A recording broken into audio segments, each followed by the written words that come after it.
नमस्कार, news point लेकर हाजिर हूं मैं राजीव।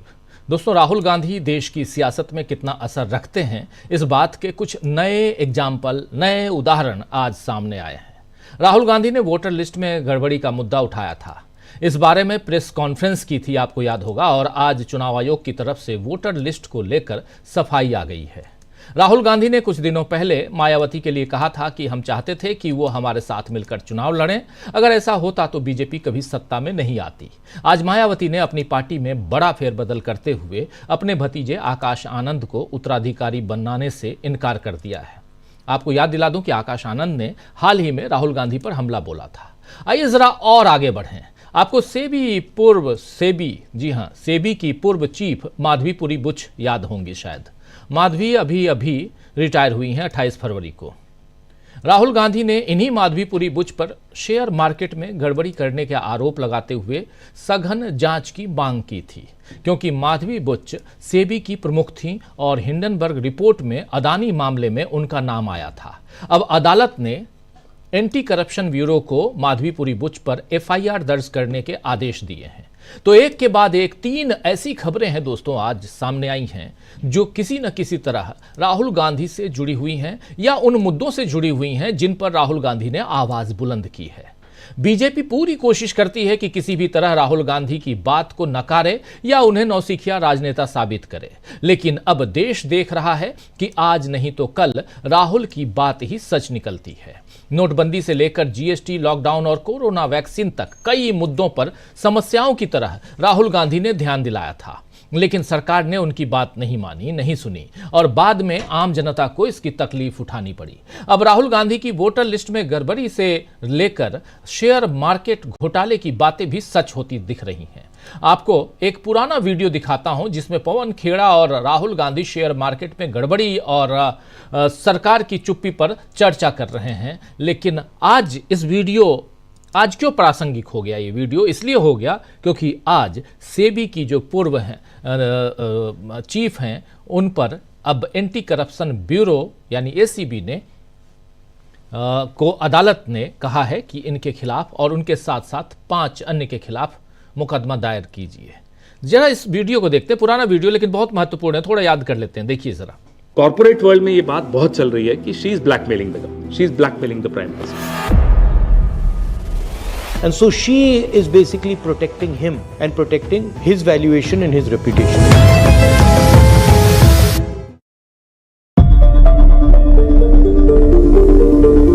मेरे को कुछ कागज मिले, मैवरिक ने दिए, फिर मैंने थोड़ा पहले उस पर ड्यू डिलिजेंस की, तो फर्स्ट फिल्टर मैंने कर दिया। Then once I was convinced, I went to RG and I told him कि साहब ये कागज हैं।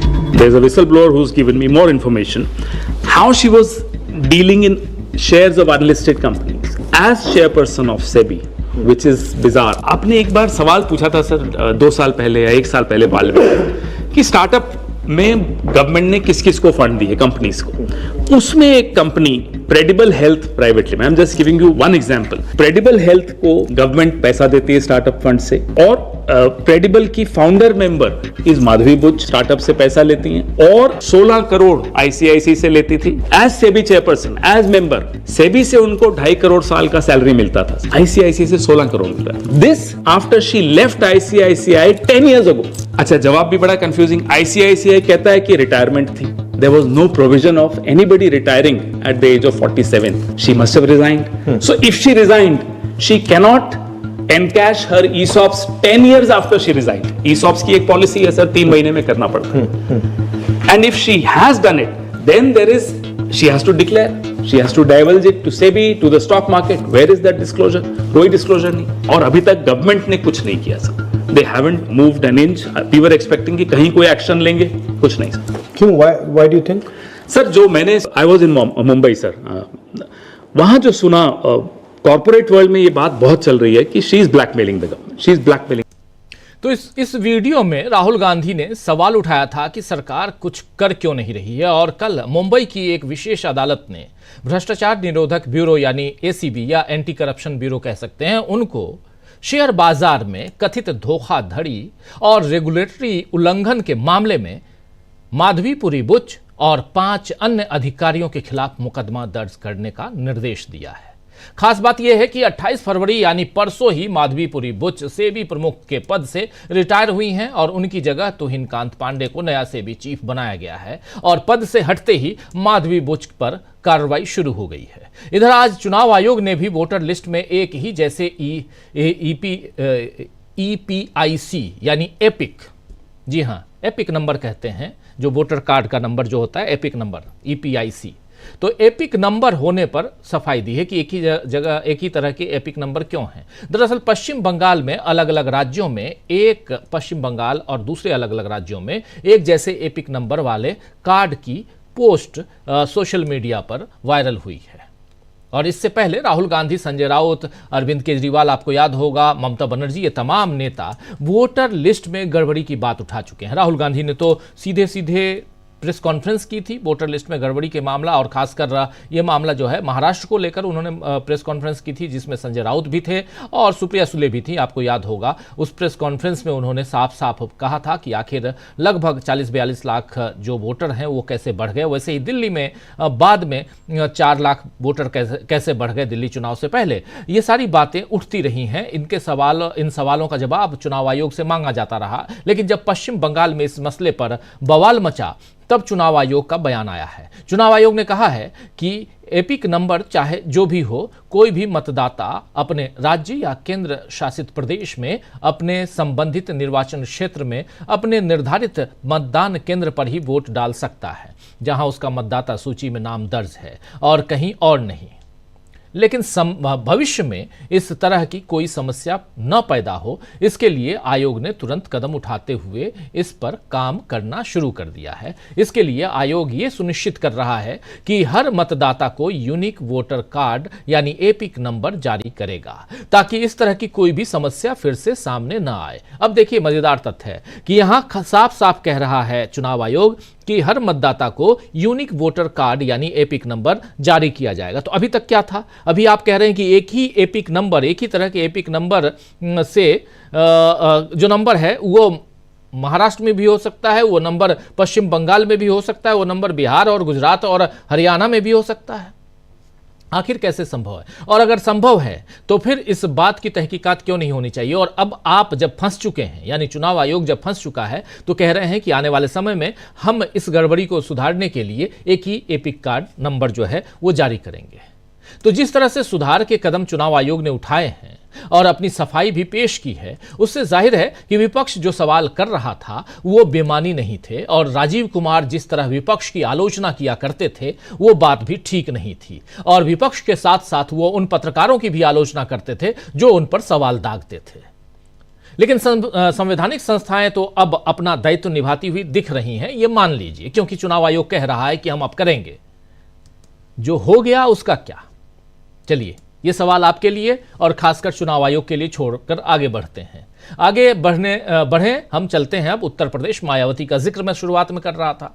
मायावती को आप जानते हैं कि बीजेपी की बी टीम कहे जाने वाली मायावती को अब यहां स्पेशली मैं जिक्र कर रहा हूं क्योंकि बीजेपी की बी टीम कही जाती है मायावती, और मायावती को भी अब शायद राहुल गांधी की बात में वजन दिख रहा है कि अगर वो इंडिया के साथ मिल जाएं तो फिर बीजेपी का मुकाबला आसान हो जाएगा। वैसे भी मायावती की पार्टी में काफी उथल पुथल चल रही है, मची हुई है। इसीलिए आज एक बड़ा फैसला लेते हुए मायावती ने अपने भतीजे आकाश आनंद को नेशनल कोऑर्डिनेटर पद से हटा दिया है। साथ ही मायावती ने यह भी कहा है कि मेरे जीते जी व मेरे आखिरी सांस तक भी अब पार्टी में मेरा कोई भी उत्तराधिकारी नहीं होगा।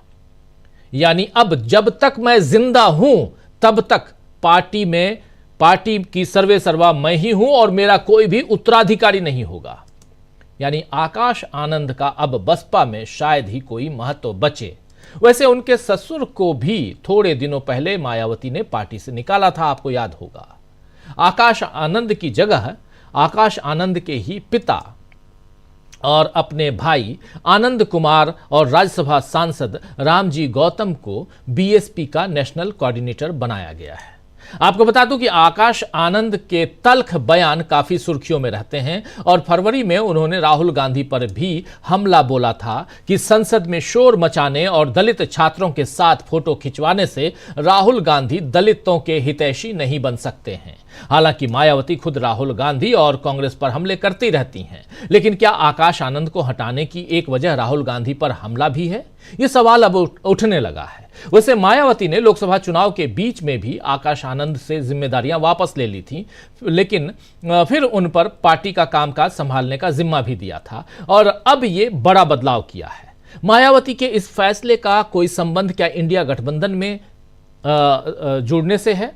ये एक सवाल अब उठने लगा है। तो बहुत कुछ है, मायावती हो या माधवीपुरी बुच हो, इन दोनों का बहुत ही इंपॉर्टेंट, या चुनाव आयोग हो जहां एपिक नंबर का खेल चल रहा है। वही वोटर हरियाणा में, वही वोटर गुजरात में, वही वोटर महाराष्ट्र में और वही वोटर कैसे पश्चिम बंगाल में? सवाल तो उठता है। तो चाहे चुनाव आयोग, चाहे मायावती, चाहे यानी चुनाव आयोग में एपिक नंबर, चाहे मायावती और आकाश आनंद और चाहे माधवीपुरी बुच, इन सब में अगर देखिए तो कहीं ना कहीं राहुल गांधी का नाम क्यों इन सब से जुड़ रहा है? तलाशते हैं। चुनाव आयोग आया लपेटे में।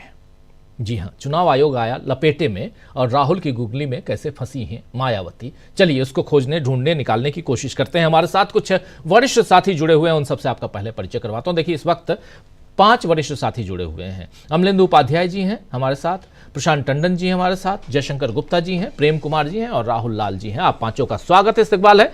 स्वागत इस्तकबाल आप तमाम दोस्त, साथी, शुभचिंतक आप सबका जो अब तक जुड़ चुके हैं उनका भी, जो जुड़ने वाले हैं उनका भी स्वागत करता हूं। सीधे आना चाहता हूं पहले प्रेम कुमार जी आपके पास। प्रेम कुमार जी, कहां से शुरू करें? 3 चैप्टर खोल के हम लोग बैठ गए हैं। राहुल गांधी सेंटर पॉइंट में है। बिल्कुल राजीव जी, बात तो राहुल गांधी से ही शुरू होती है कि उन्होंने जो मसले उठाए और वो कहीं ना कहीं उनकी आवाज जो है सुनी जा रही है या सुनना पड़ेगा या देश सुनकर रहेगा, इसको इस रूप में देखें। बात हम एपिक से शुरू करते हैं, जो चुनाव आयोग से जुड़ी हुई बात है वहां से शुरू करते हैं। राहुल गांधी ने बहुत कैटेगोरिकली लोकसभा में बात रखी थी और कहा था कि 39 लाख वोटर जो है बढ़ गए और इतना बीते 5 साल में नहीं बढ़े थे जितना विधानसभा चुनाव में बढ़े। उन्होंने ये भी कहा था कि 5 बजे के बाद 75 लाख वोट वाली बात भी उठाई थी, वोटर लिस्ट का सवाल भी उठाया था। अब जो एपिक नंबर को लेकर के चुनाव आयोग ने स्वीकारोक्ति की है, उसका मतलब क्या है? उसका मतलब है कि एक ही एपिक नंबर वाले एक से ज्यादा पहचान पत्र, इलेक्शन आइडेंटिटी कार्ड अवेलेबल हैं, और यही बात तो राहुल गांधी कह रहे थे। अब इस बात का जो जवाब नहीं दिया जा रहा था, वोटर लिस्ट जो अवेलेबल नहीं कराया जा रहा था, और उससे जुड़ा हुआ ये बहुत महत्वपूर्ण खुलासा आत्म स्वीकारोक्ति है चुनाव आयोग की कि एक एपिक नंबर से एक से ज्यादा अगर वोटर कार्ड हैं और उसको चुनाव आयोग गलत मान रहा है, तभी वो कह रहा है कि हम पूरे देश में अलग अलग सबका यूनिक नंबर हम इसका देंगे। ये बात है। अब आप इस बात को समझिए कोई भी कि पूरे देश में अगर वोटर मान लीजिए 98 करोड़ हैं, एक अरब से थोड़ा कम, तो 98 करोड़ एपिक नंबर भी होने चाहिए कि नहीं होने चाहिए? अगर नहीं है तो इसका ये कैसे पता चलेगा कि 39 लाख जो वोटर्स बढ़े महाराष्ट्र में, उसकी फाइंडिंग कैसे करेंगे? अब एक नंबर पर नहीं, अगर एक से ज्यादा एपिक नंबर है तो ये इंटेंशनली किया गया है या किया गया होगा। अपोजिशन का तो कहना है कि इंटेंशनली हो रहा है, चुनाव आयोग का कहना है कि अनइंटेंशनली हो रहा है, इसको हम करेक्शन करेंगे। यही तो सवाल है। आप आगे से आप करेक्शन करेंगे ये बोल के कि अनइंटेंशनली हुआ, लेकिन आपने इंटेंशनली होने दिया, और ये राजीव कुमार पर सारे सवाल थे। और आज भी जो मुख्य चुनाव आयुक्त हैं ज्ञानेश जी भी उनके साथ थे आज स्वयं चुनाव आयोग उलझ गया है। राहुल गांधी के सवाल सही थे, उस सवाल को में एक गलती चुनाव आयोग ने मानी है, और जांच होगी और बात होगी, और चुनाव आयोग से जुड़ा हुआ डेटा जब दिया जाएगा, जो मामला हाई कोर्ट में भी है, सुरजेवाला जी ने जो कोर्ट में कर रखा है केस, तो हमें लगता है कि जब पूरा डेटा सामने आएगा तो वो फर्जीवाड़ा भी सामने आएगा कि क्या एक एपिक नंबर से पे दो अगर नाम हैं तो वो दोनों नाम कहाँ हैं, कैसे हैं, और दो से ज्यादा भी तो होंगे। ऐसा तो है नहीं कि एक एपिक नंबर पर दो ही नाम है, वरना इतनी बड़ी संख्या में वोटर्स बढ़ते ही नहीं। तो इस बात को हम यहीं पर कंक्लूड करते हैं कि एपिक नंबर्स को लेकर के राहुल गांधी ने जो बातें चुनाव में मतदान करने वालों की संख्या बढ़ने से जुड़ी हुई बातें उठाई थी, उस पर चुनाव आयोग ने इस स्वीकार करके एक तरह से उस मामले को खोल दिया है, ओपन कर दिया है, और इस पर बातें और बढ़ेंगी। दूसरी बात बोलूंगा छोटे छोटे में ही कि मायावती जी बी पॉजिटिव थी लोकसभा इलेक्शन में, और आज उनको आर पॉजिटिव होना पड़ रहा है। तो बी आर है, और उनकी राजनीति बी आर अम्बेडकर वाली है। तो अम्बेडकर के मुद्दे पर आप समझिए कि इलेक्शन से पहले लड़ाई संविधान बचाने की चल रही थी, तब आपने बी पॉजिटिव होकर के उस लड़ाई को कमजोर किया था। और इसी बात को राहुल गांधी ने कहा कि अगर आपने लोकसभा चुनाव में इंडिया गठबंधन का साथ दिया होता तो आज नरेंद्र मोदी की सत्ता सेंटर पे नहीं होती। तो बी पॉजिटिव रहने के कारण पूरी बीएसपी का जो नुकसान मायावती जी ने आज तक किया, उससे ज्यादा नुकसान दलित समुदाय का किया, दलित राजनीति का किया। तो उसके बाद अब एक रियलाइजेशन जो है हमें दिखता है कि राहुल गांधी की अपील, उस अपील से अब डर से बोलिए, राजनीतिक गरज से बोलिए, या फिर अपनी भावी राजनीति की वो रोड मैप बना रहे हो इस वजह से बोलिए, लेकिन मायावती जी को ये बात समझ में आ गई है कि हमें आगे आर पॉजिटिव होकर के ही राजनीति करनी होगी। इसलिए तब भी आनंद कुमार बी पॉजिटिव के लिए उनको शिकार बनाया गया, और अब भी आर पॉजिटिव का रोड मैप बनाने के लिए आनंद कुमार को ही मोहरा बनाया गया है। ये मैं देख पा रहा हूँ। जी बिल्कुल बिल्कुल। आर पॉजिटिव बी आर मतलब राहुल गांधी, बीजेपी की बात हो रही है, लेकिन बी आर अम्बेडकर साहब भी हैं। मायावती जी की राजनीति इसके इर्द गिर्द घूमती रही है। लेकिन क्या अब मायावती जी राहुल गांधी की गुगली में फंस गई हैं? आखिर क्यों आकाश आनंद को इस वक्त उस हिसाब से बाहर करना पड़ा जिसमें यह कह रही हैं कि अब मेरे मरते दम तक कोई भी मेरा उत्तराधिकारी नहीं होगा? आखिर आज इतना हार्ड सेंटेंस क्यों इस्तेमाल करना पड़ा मायावती को? लेकिन दूसरी तरफ माधवीपुरी बुच आखिर लपेटे में आ गई हैं क्या? प्रशांत टंडन जी, प्रिय सब्जेक्ट रहा है आपका माधवीपुरी बुच का, जरा वहीं से शुरुआत करना चाहता हूं। लेकिन उसके अलावा चाहे शेयर बाजार हो, ब्लड बाथ शेयर बाजार ने देख लिया पिछले लास्ट शुक्रवार को, और उसके अलावा बहुत कुछ, ये 3 सब्जेक्ट बहुत इंपॉर्टेंट है, और तीनों पर आपके विचार। चुनाव आयोग वो भी है, और अब मान रहा है, पहली बार कह रहा है कि हम पूरे देश में यूनिक एपिक नंबर देंगे। इसका मतलब है कि कहीं ना कहीं गड़बड़ है। जी, एक और जोड़ूंगा इसी में कि अमेरिका के साथ टैरिफ की बातचीत करने पीयूष गोयल अमेरिका जा रहे हैं। ज़ेलेंस्की लौटे हैं, पीयूष गोयल जा रहे हैं, उसको भी देखते हैं। देखिए, माधवीपुरी बुच के बारे में बहुत कुछ हम लोगों ने भी यहाँ कई दिन तक प्रोग्राम किए, कांग्रेस पार्टी ने किया। उनका एक लंबा इतिहास रहा है कॉन्फ्लिक्ट ऑफ इंटरेस्ट का। माधवीपुरी बुच पहली सेबी की चीफ और आखिरी अभी तक की रही हैं जो कि प्रशासनिक सेवा से नहीं आई थी, वो कॉर्पोरेट थी। कैसे वो आईसीआईसीआई बैंक की सैलरी ले रही थी, कैसे वो कंपनियों को प्रमोट कर रही थी, उनका नाम हिंडनबर्ग रिपोर्ट में आया। सरकार ने कुछ नहीं किया। अब एक पत्रकार जिन्होंने एक कंपनी में निवेश किया, मुंबई के, वो कंपनी सेबी में कैसे रजिस्टर हो गई, एक पब्लिक कंपनी के तौर पर उसका पब्लिक इशू आ गया, उसको लेकर बहुत गंभीर सवाल सेबी की कार्यप्रणाली पे उठाए, जिसको कोर्ट ने मान लिया और उनके खिलाफ एफआईआर करने का जो है वो आदेश भी दे दिया। जहां तक मेरी जानकारी एफआईआर हो भी गई है।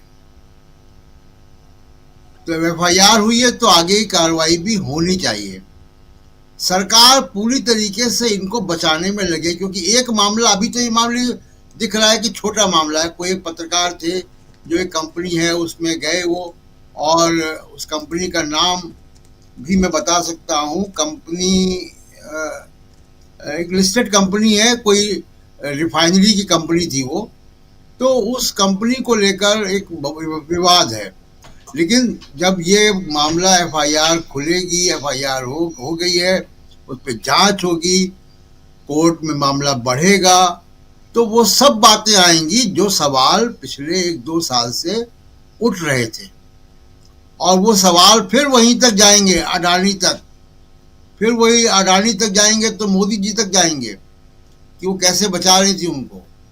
तो ये माधवीपुरी बुच का अब ये पेंडोरास बॉक्स खुला है। माधवीपुरी बुच बचती रही, क्योंकि नरेंद्र मोदी पिछले दूसरी बार जब प्रधानमंत्री थे तो वो काफ़ी बड़ी मेजॉरिटी में थे। अब मेजॉरिटी नहीं है उनके पास। अब देखना है कि इसमें वो मामला आगे कैसे बढ़ता है। मुझे लगता है कि काफ़ी ये मामला संगीन बनेगा, जैसा संकेत कोर्ट के एफआईआर के बाद से जो है मिल रहे हैं। क्योंकि अब फिर वो सारे मामले जो आप दिखा रहे हैं, राहुल गांधी का और पवन खेड़ा के कई वीडियो बने थे, वो सब मामले अब सामने आएंगे। जहां तक इलेक्शन कमीशन की बात है, मैं एक बात मायावती जी की कर दूं, क्योंकि बहुत महत्वपूर्ण है, उत्तर प्रदेश का मामला है। देखिए, पिछले चुनाव के प्रचार के दौरान 7 मई को आकाश आनंद ने सीतापुर में एक भाषण दिया था, जिसमें उन्होंने बीजेपी की तुलना अफगानिस्तान के तालिबान से की थी कि शिक्षा को वो भी रोकते हैं इस संदर्भ में। और उन्होंने जो भाषण था वो उनका, उसको बहुत पसंद किया गया था। उस भाषण में वो उस भाषा को बोल रहे थे, काशीराम की भाषा को, जो भाषा मायावती ने बोलना बंद कर दी है। तब ऐसा लग रहा था कि आनंद जो है वो सारे युवाओं को, दलित युवाओं को अपनी तरफ आकर्षित करेंगे, जो बीएसपी से बाहर जा रहा था। इसीलिए आप देखिए कि चंद्रशेखर आज़ाद जो भीम आर्मी के, उनकी तरफ बहुत आकर्षण है, क्योंकि वो लड़ते हैं, बोलते हैं। आकाश आनंद उस वैक्यूम को भर रहे थे, लेकिन जैसे उन्होंने बीजेपी पर निशाना साधा, 24 घंटे के अंदर मायावती ने उनको हटा दिया था। 24 घंटे के अंदर बीजेपी ने बयान जारी किया, और बीजेपी के बयान जारी करने के तुरंत बाद उनको हटा दिया गया। और अभी भी वो ऐसी ही भाषा बोल रहे थे। तो बहुत महत्वपूर्ण ये होगा जानना कि अब जो युवा जो उनको देख रहे थे, एक ऊर्जावान नेता, उभरता हुआ नेता, जो काशीराम की भाषा बोल रहा है, जो मनुवाद पे हमला करता है, वो व्यक्ति अब साइडलाइन हो गया पार्टी में। अब जो है पार्टी में वो समझौतावादी है जी। तो जाहिर सी बात है कि राहुल गांधी जो बयान दिया था, उस वक्त भी ये बात हुई थी, चर्चा हुई थी कि वो बयान मायावती पे नहीं था, वो बयान मायावती के समर्थकों पर था। जी। और जिस तरीके की राजनीति अब राहुल गांधी कर रहे हैं, मायावती या बीएसपी के बहुत सारे समर्थक बहुत दुविधा में हैं, और वो कांग्रेस की तरफ या दूसरे बीएसपी का साथ छोड़ेंगे। पहले भी इसकी चर्चा हो चुकी कि बीएसपी को दूसरा समाज का वोट अब मिलना बंद हो चुका है, इसीलिए उनका जो स्कोर रहता है वो 0 होता है या कभी 1 होता है। विधानसभा में, लोकसभा में कभी उनके 10 MP जीत कर आए थे, अभी 0 है। तो इस वजह से बहुत बड़ा संकट जो है बीएसपी का है, और उत्तर प्रदेश क्योंकि बहुत महत्वपूर्ण है, तो ये उत्तर प्रदेश में जो ये बीएसपी, कांग्रेस, समाजवादी पार्टी, ये तीन बड़ी फोर्स है, इसमें से एक पॉलिटिकल फोर्स को गायब होना पड़ेगा तभी उत्तर प्रदेश की राजनीति सामान्य होगी। वो मुझे लगता है कि उस दिशा में चीजें बढ़ रही हैं। जी राजीव, बिल्कुल आप सही कह रहे हैं, बिल्कुल सही कह रहे हैं आप। और बहुत कुछ, और ख़ासकर अगर मायावती की राजनीति की बात करें या इधर सेबी चीफ की बात करें या बात करें चुनाव आयोग की, इन तीन मसलों में कैसे राहुल गांधी की राजनीति जो है वो उभर कर सामने आती है और लगातार आगाह कर रहे हैं राहुल गांधी। चाहे राफेल का मामला याद कीजिए आप, चाहे नोटबंदी का मामला हो, कोरोना काल के समय की बातें हो, जीएसटी की बात हो, इन सारे मसलों पर राहुल गांधी ने पहले से देश को बहुत कुछ जताया और आगाह किया। लेकिन अब कुछ कुछ चीज़ें सामने आ रही हैं और ये बात देश के लोगों को समझनी चाहिए। लेकिन जो चल रहा है उसके निहितार्थ क्या है वो भी समझें। हम जरा आना चाहता हूँ जयशंकर जी आपके पास, कैसे देखते हैं जयशंकर जी ये तीनों मामलों को हम लेकर यहाँ बात कर रहे हैं। ट्रंप, डोनाल्ड ट्रंप, ज़ेलेंस्की, बहुत हो गया, उस पर तो बातें भी बहुत हो गई। ट्रंप साहब से अब मिलने जा रहे हैं हमारे देश से भी प्रतिनिधि, तो उस पर और चर्चा हम करेंगे। लेकिन यहाँ चुनाव आयोग, एपिक नंबर, और जब ये सामने आया, देखिए ये तो मानना होगा कि शायद पश्चिम बंगाल में ममता बनर्जी थोड़ा सा अब यहाँ पहले से सतर्क नजर आ रही हैं, तभी तो ये सारी चीज़ें सामने आई हैं। चुनाव बीतने के बाद, रिजल्ट गंवाने के बाद आप कितना भी हो हल्ला कर लीजिए, प्रेस कॉन्फ्रेंस कर लीजिए, कुछ नहीं होता। राजीव कुमार के जाने के बाद थोड़ा दबाव में नजर आ रहा है चुनाव आयोग, ऐसा लगता है क्या? मुझे थोड़ा बहुत ऐसा फील हुआ, इसलिए मैं कह रहा था। नहीं, जिस तरह से सबूतों के साथ मामले उभर के आ रहे हैं, चाहे महाराष्ट्र का मामला हो या अन्य राज्यों का, देखिए हम लोग बहुत पहले से ही बातें करते रहे हैं लगातार कि चुनाव आयोग की मिली भगत से लगातार चुनाव दर चुनाव फर्जी मतदाताओं के नाम मतदाता सूचियों में जोड़े जाते रहे हैं और जो असली मतदाता हैं उनके नाम हटाए जाते रहे हैं। ये शिकायतें आम रही हैं और कई बार परिसीमन के नाम पे इधर का उधर, उधर का इधर, ये सारे लोग करते रहे हैं।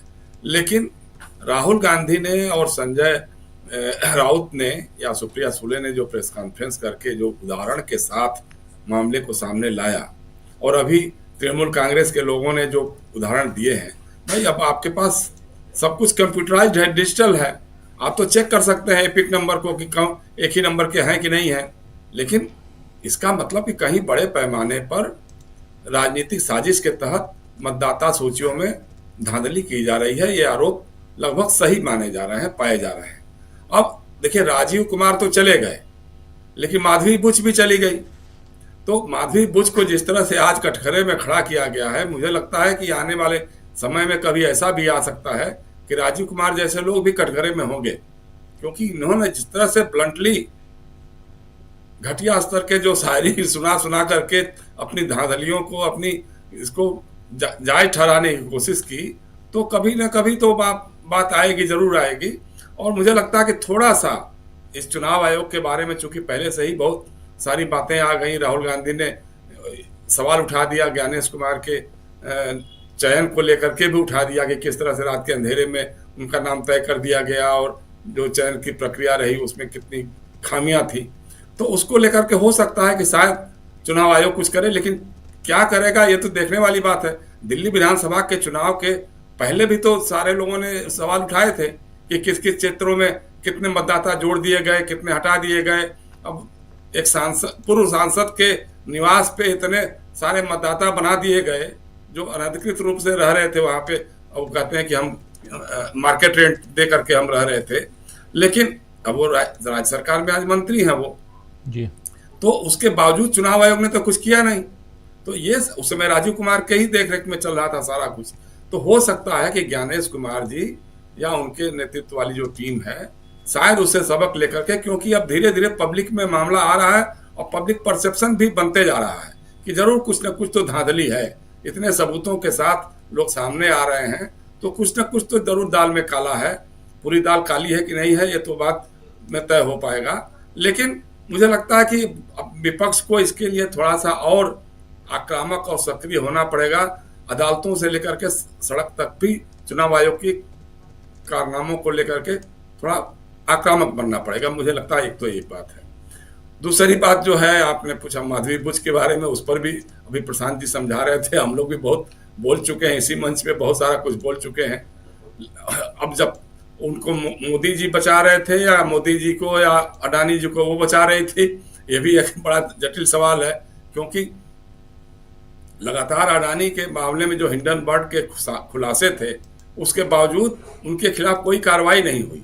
जबकि कॉन्फ्लिक्ट ऑफ इंटरेस्ट प्रूव होते ही किसी का भी अगर कॉन्फ्लिक्ट ऑफ इंटरेस्ट सामने आता है तो पद पे नहीं रहता, लोग या तो खुद ही हट जाते हैं या फिर हटा दिए जाते हैं, लेकिन ऐसा कभी हुआ नहीं। तो अभी तो चूंकि ठीक है, एक मुकदमा हुआ है, वो एंटी करप्शन ब्यूरो ने किया है, लेकिन अब वो कितना आगे बढ़ेगा ये देखने वाली बात है, क्योंकि ये लोग कतई नहीं चाहेंगे कि माधवी बुच से पूछताछ हो और खुलासे हों, सामने आए। जरूर अगर ईमानदारी से एसीबी जांच करेगा और उस पर कार्रवाई करेगा तो बहुत सारे बड़े बड़े नाम भी आएंगे ही आएंगे, लेकिन अब उसको ये लोग कर पाएंगे कि नहीं करेंगे ये देखने वाली बात है, क्योंकि ऊपर से दबाव तो बहुत पड़ेगा। अब तीसरी बात जो है बहन जी की है, मायावती जी के बारे में।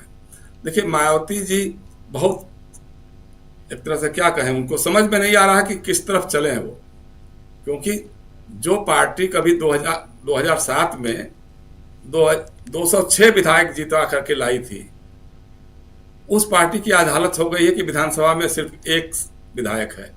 और जो पिछले लोकसभा के चुनाव में, मतलब 2019 के चुनाव में, जब वो अखिलेश यादव की समाजवादी पार्टी के साथ मिलकर के चुनाव लड़ी थी बसपा, तो उनके 10 सांसद जीत के आए थे। आज उनके पास एक भी नहीं है, 0 बटा सन्नाटा है। तो उस हालत में जनाधार खिसक रहा है, लोग इधर उधर जा रहे हैं। उत्तर प्रदेश का दलित समाज जो है आज 4 दिशाओं में भटक रहा है। एक तो उनके साथ जो बचे कुचे उनके सजातीय जाटव या थोड़ा बहुत जो रह गए हैं लोग वो हैं। दूसरी तरफ चंद्रशेखर आजाद की हमारा समाज पार्टी वो भी इमर्ज कर रही है, वो भी काफी लोग जा रहे हैं, अपना काम कर रहे हैं, विस्तार करने की कोशिश कर रहे हैं। हालांकि चंद्रशेखर आजाद का भी कोई वैचारिक आधार क्लियर नहीं है, लेकिन ठीक है, वो एक अग्रेसिव राजनीति करते हैं भीम आर्मी के नाम पे। अभी आपने देखा कि मुजफ्फरनगर में एक गांव में दलितों की इतनी पिटाई कर दी गई क्योंकि दलित बारात लेके जा रहा था, उसकी बारात में डीजे बज रहा था। तो गांव के दबंगों ने कहा कि तुम्हारी हैसियत कैसे हो गई, तुम्हारी हिमाकत कैसे हो गई, हिम्मत हो गई कि तुम डीजे बजाओगे। आगरा में जैसे जगहों पे कई बार हुआ कि घुड़चढ़ी कर दिया दलित दूल्हे ने, तो उसको उसकी चमड़ी उधेड़ने की कोशिश की गई। वही हालत इस बार की है। लेकिन इस तरह की जितनी घटनाएं उत्तर प्रदेश में होती हैं, कभी मायावती जी को या उनकी पार्टी के लोगों को उनके साथ खड़े होने के या उनके लिए संघर्ष करते हुए आज तक तो हमने नहीं देखा। जब से उनकी राजनीतिक शुरुआत हुई है, कांसीराम जी थे तब भी वो बोलते बहुत कुछ थे, लेकिन संघर्ष के मामले में कभी उनको संघर्ष करते हुए नहीं देखा था।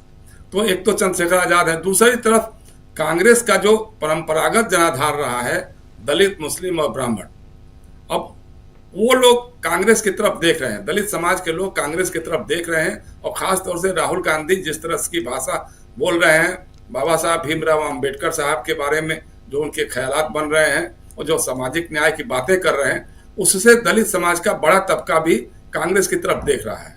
और चौथी तरफ समाजवादी पार्टी ने भी जब से डॉक्टर भीमराव अंबेडकर और लोहिया के बीच विचारों में समानता खोजते हुए एक राजनीति बनाने की कोशिश कर रहे हैं, तो इस व्यामोह में उलझा हुआ है दलित समाज।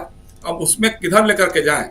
अब जैसे प्रेम कुमार समझा रहे थे, वो बी पॉजिटिव और आर पॉजिटिव, मुझे लगता है कि इसके अलावा एक दो और है, वो सी और ई भी है। सी मतलब सीबीआई और ई मतलब ईडी। तो कई बार सीबीआई और ईडी भी तय करता है कि बसपा की या मायावती जी की अगली राजनीतिक दिशा क्या होगी। क्योंकि आपने देखा होगा कि जब जैसे अभी बता रहे थे ना कि नोएडा में बने हुए बड़ी सारी बिल्डिंगें ध्वस्त हो जाएंगी और बड़े सारे कारनामे खुल करके आ जाएंगे, तो हाल के वर्षों में मायावती जी की राजनीति दल से अधिक दौलत की हो गई थी। दलित की बेटी की जगह वो दौलत की बेटी उनको कहा जाने लगा था। उनकी सारी चिंता ये होती थी कि दौलत जो बन गई है, बन गई है, वो बचेगी कैसे, बची रहेगी कैसे, ये सारी चिंता उनकी हो गई।